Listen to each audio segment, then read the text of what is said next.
everybody, welcome back to the channel. Today we're going to be talking about one of my favorite songs from the By The Way album, the song Tear. Now, I kind of stumbled into this accidentally. I didn't mean to do this song, but there's a funny story on why I did it. It's one of my favorites again, super underrated. I hate that they don't play it live. It has a more orchestric arrangement. There's a lot going on. There's a few electric guitars. There's a piano that we'll get into. And that's the main reason why I wanted to do this video.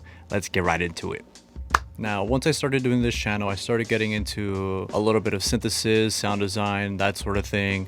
Little by little, I was really intrigued after watching a Red Hot Riffs video for the song Worm Tape, another one of my favorites. So much so that it made me go buy my very own Nordly 2 synthesizer. And then I started looking into like vintage electric pianos, and one that really caught my attention was the Fender Rhodes Mark I. And I really wanted to get one. There was a few located around my area, but there were a couple problems with owning one of these things. One, they're huge, they're cumbersome. Two, they're vintage, parts need to be serviced all the time. Three, they're expensive. And four, I'm mainly a guitar player, so I didn't feel comfortable making that sort of investment, especially with something that I didn't really know about until I bought one of these.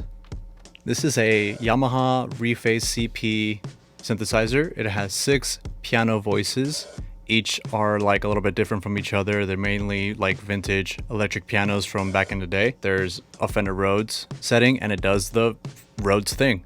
It has a toy piano, a clavinet, a hidden grand piano in the settings. But then one day I was just messing around with this thing, and then I come across the Wurlitzer setting. Randomly played a C chord,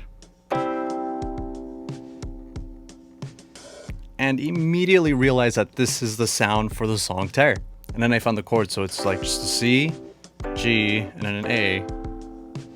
And I had this eureka moment where oh cool, I found something that I was looking for, and it's perfect for this channel. And then when I found that, I was okay, let me go all in. Let me go buy a vintage Wurlitzer. And there was only one in my location. Unfortunately, it is super overpriced. It is recently serviced and restored, but I cannot justify paying that kind of money for just one song. If I find a better deal, maybe, because I honestly just wanted to do it for the clout, but I'm currently broke, so there's no way. And then I started thinking how far can I take this video in terms of getting all the tracks together? So then I started working on the bass. Now, so far in all my videos, I've only used my Fender Flea Bass going straight into my Apollo, just using a DI track, and that's what you've been hearing this whole time on this channel. And then doing a little bit of research, I found out that Jim Scott, again, one of my mixing engineer heroes, had tracked Flea's bass on the record out of 2 bass tracks using a 50-50 blend of a DI track and a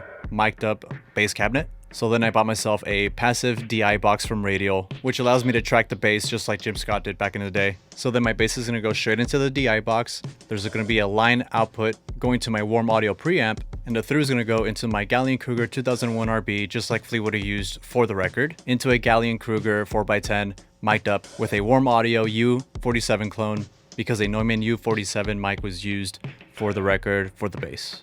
And the biggest problem for me, I haven't really tracked bass a lot, so I'm still learning the right frequencies. I haven't really gotten it down at all.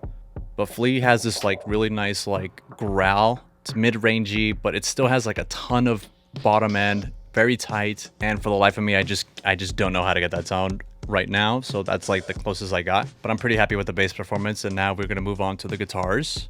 Now for the guitars, I did a little bit of research using the Heart book by Kintaro. In his findings, he said that the Gretsch White Falcon was probably used for the solo, which makes sense because it doesn't have this I tried doing it with the Fender Stratocaster, but it was a little too southern rock, a little twangy, didn't really fit the vibe. It's more of it's very round but still bright, so it kind of threw me off. But yeah, it's definitely the Falcon. I used the neck pickup going straight into a Boss DS2 just as a buffer, into a Boss CE1, splitting the signal into a Major, and then the other side's going to go into a Fender reverb tank into the Fender Showman.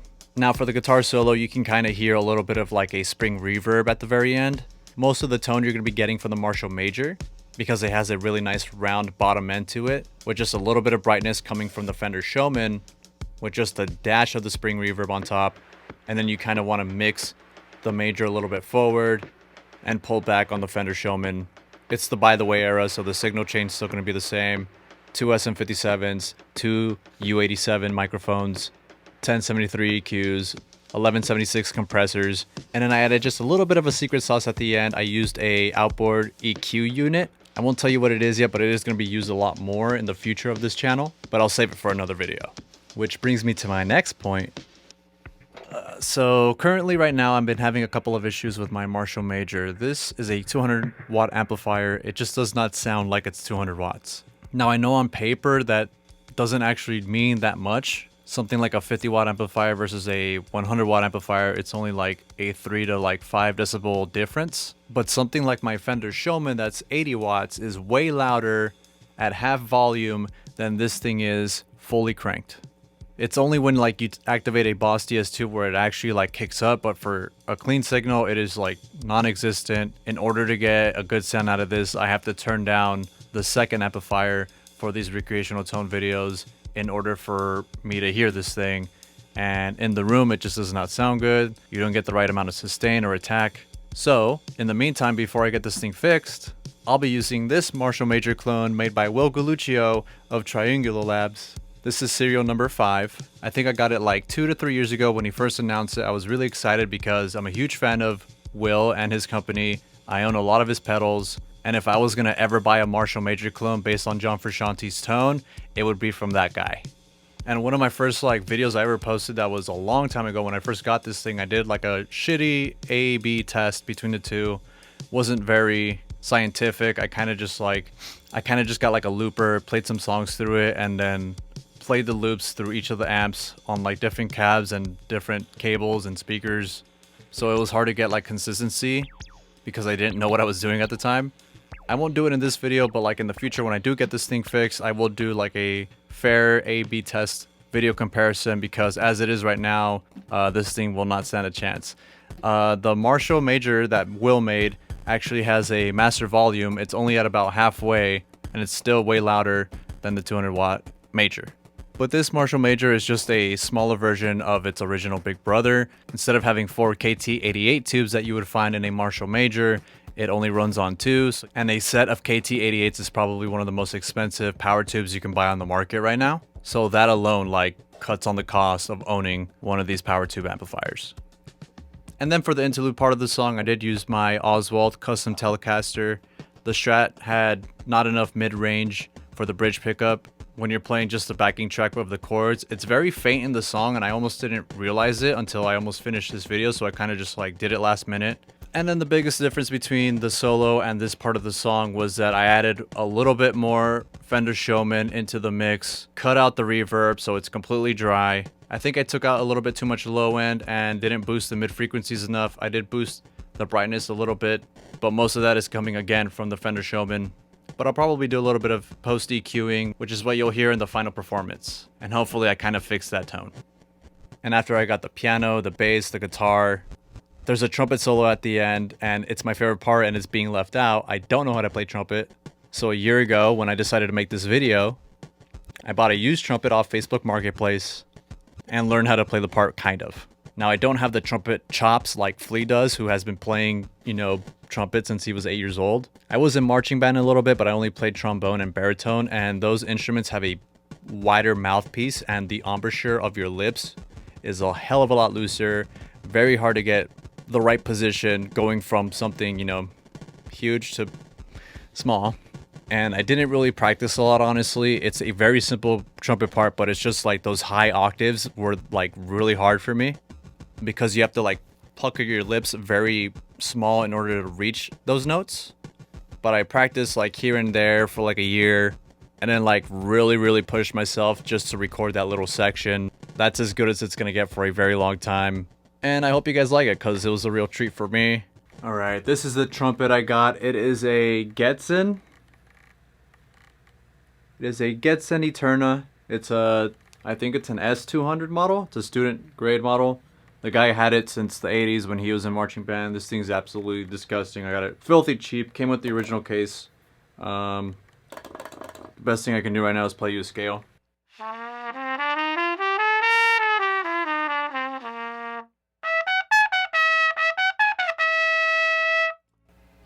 Yeah, that's the best I can do right now. Alright everybody, that's pretty much it for this video. I just posted the If You Have to Ask video. It's doing pretty well right now. A lot of people seem to like it. A lot of people have not been voting for the contest, but I think that's just because a lot of you don't want to actually be in the contest. But just because you don't want to record yourself doing a DI track doesn't mean you can't vote for a song that you want to hear and watch other people play. You're more than welcome to vote on any song that you like. I know I've been saying that, like, vote on the If You Have to Ask video and the studio tour video. Just vote on any of my videos. I'll keep track. Currently, Danny California is in the lead, followed by Give It Away and Blood Sugar Sex Magic are tied. There's also a vote for Hey, Wet Sand, and Charlie. And until we get like more votes, we'll see how long the song selection lasts. I don't have like a real cutoff time right now, but like if it's really close, we'll take longer. And if like one of those songs just completely shoots up in votes, then we'll cut the time a little bit shorter so we can move on to actually getting people recording themselves, sending me the tracks, and then somehow I'll present it to you guys where you guys vote on it also. But for right now, let's just focus on getting a song selected. That way you guys can practice. The practicing will probably take at least like, I'll give you guys like a month, like no problem. This might be the last video of the year for me. I was trying to get one more out for you guys. It might not happen. We'll see. If not, probably the beginning of January. But yeah, thank you guys so much for watching the video. I hope you guys enjoyed it. Please like, comment, and subscribe. Vote down below in the comment section. See you guys in the next one. Peace out.